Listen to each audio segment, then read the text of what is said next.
comme Quotidien ou les JT de 20h. Le nouveau spectacle des Enfoirés diffusé vendredi soir pourrait être la prochaine victime de la coupure des chaînes groupes du groupe TF1 par Canal+. L'association des Restos du Cœur doit-elle s'inquiéter? Comment peuvent réagir les annonceurs? Point d'interrogation. La coupure du signal des chaînes TF1 pendant plusieurs jours sur les offres du groupe Canal+ TNT SAT compris a eu de nombreuses répercussions sur les audiences. Ces émissions phares, mercredi soir, le JT de 20h était toujours dépassé par l'édition d'Anne-Sophie Lapix. Sur France 2, Quotidien sur TMC montre de sérieux signes de faiblesse.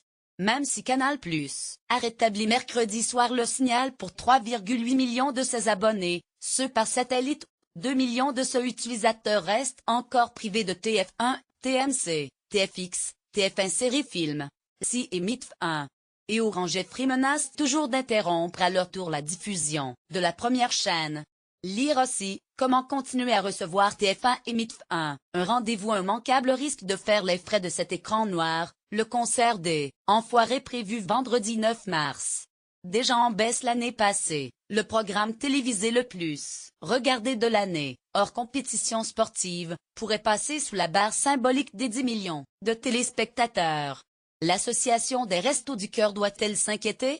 La vente des CD, DVD et autres produits dérivés autour du concert, dont la promotion est largement assurée le soir de la diffusion du spectacle, permet de distribuer des millions de repas aux plus démunis. En 2017, grâce aux 15,3 millions d'euros de recettes issues du concert brut avant impôt, 15 millions de repas ont été distribués. Un CD ou un DVD acheté représentant 17 repas. Sophie Bazou, responsable bénévole du service Enfoirés au Resto du Cœur, se prépare à cette chute d'audience mais ne s'inquiète pas pour autant. Tous les ans, il y a une érosion des audiences et malgré tout, l'album reste le plus vendu de l'année, loin devant le deuxième du classement. La vente de ces produits ne dépend pas de l'audience, résume-t-elle, et si l'écran noir poussait les abonnés du groupe Canal+, encore privés du show ou à se ruer dans les rayons le lendemain pour se procurer l'album ou le film du spectacle? C'est tout ce que je souhaite, reconnaît cette responsable. C'est d'ailleurs pour pousser les spectateurs à acheter le DVD que TF1 ne propose pas le replay du spectacle sur son site internet. Lire aussi, conflit avec Canal+. Les audiences de TF1 sont en baisse. Un constat interpelle tout de même. En 2017, le concert Mission Enfoirés attirait 10,07 millions de téléspectateurs, 45,6% du public, soit 1,1 million de fidèles et 4,6 points de PDA de moins que l'année précédente. Et, en un an, les recettes liées au concert ont chuté de 5 millions d'euros, passant de 20,3 millions à la fin de l'année 2016 à 15,3 millions en 2017, 11,2% des ressources totales de l'association sur l'année 2016 contre 8,4% sur l'année 2017. Selon Sophie Bazou, c'est la billetterie du show qui est en partie responsable de cet écart. En 2016, les concerts se passaient à Bercy qui compte 14 000 places.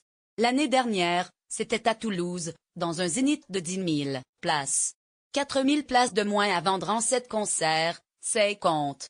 Les Restos du Cœur ne sont mariés avec personne. Sophie Bazou, responsable bénévole du service Enfoirés au Resto du Cœur. Après cette baisse d'audience, peut-on imaginer le concert des Enfoirés sur une autre chaîne? TF1 n'a pas le monopole de diffusion de cet événement. Tous les ans, l'association remet les compteurs à zéro et lance un appel d'offres selon des critères fixés par un cahier des charges précis, visibilité de l'association sur l'antenne, prise en charge des coûts de production etc. Peut-être que les cartes seront rebattues l'année prochaine, concède Sophie Bazou. Mais, je veux pas polémiquer sur la question. Le scénario est le même. Chaque année, plusieurs chaînes, radios et maisons de disques nous font des propositions.